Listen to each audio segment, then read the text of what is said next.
First of all, good morning. The Jews, Hudyo, were and are until now known to be very pious, very religious. The Jews are known to be very pious. And even before our Lord Jesus came to this world, what was very, very, very important to the Jews was their what? Temple. Very important. It's stated here in the gospel.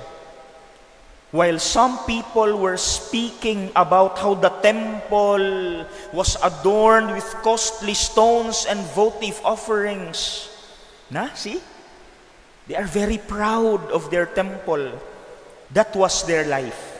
That if the temple would be gone, it would be for them, take note, the end of the world. Imagine, if it would be gone, it would be for them the end of the world. That was how important to them their temple. Now, after all those praises that they said about their temple, Jesus suddenly said in the gospel, all that you see here, the days will come when there will not be left a stone upon another stone that will not be thrown down. In short, this temple will be destroyed. Allah. And they love their temple. So, they began to get worried. They got anxious. They said, teacher, when will this happen? And what sign will there be when all these things are about to happen? They got anxious that Jesus said their temple would be destroyed. And indeed, history, 37 years after this, 37 years, history, Jerusalem was attacked.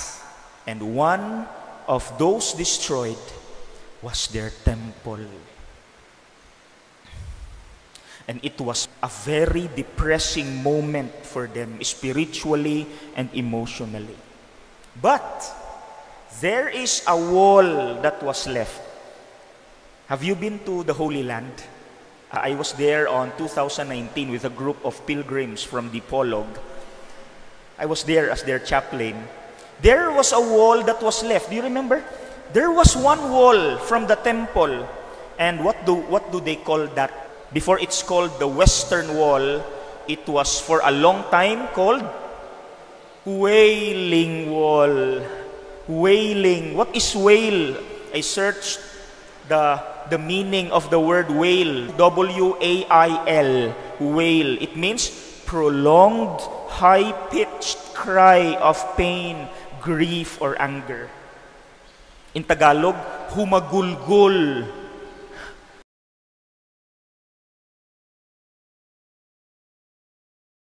Wailing Wall. That was the only left.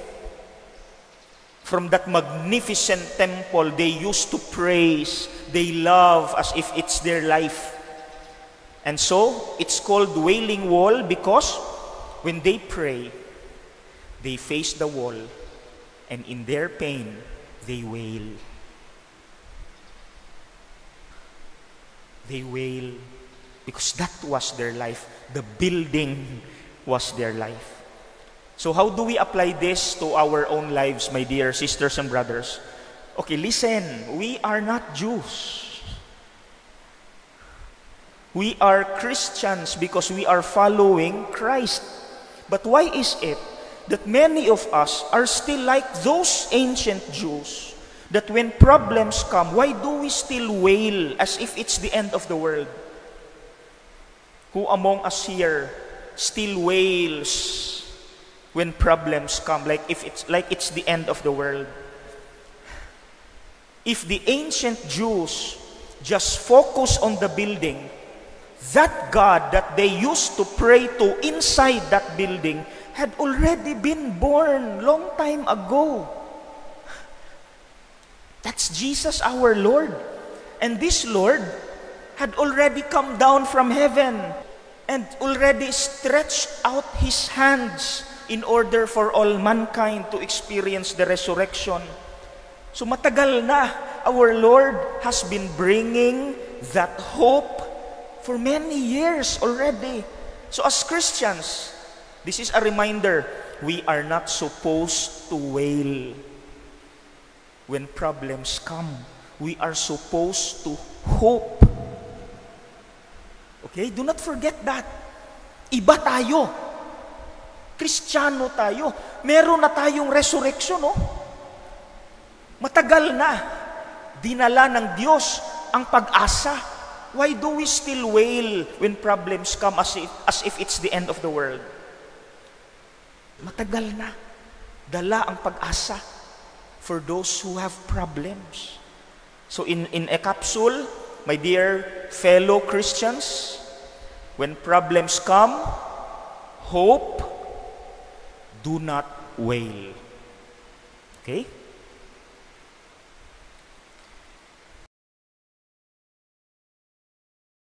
When the temple of the Jews was destroyed, it was the end of the world. But we are not Jews, we are Christians.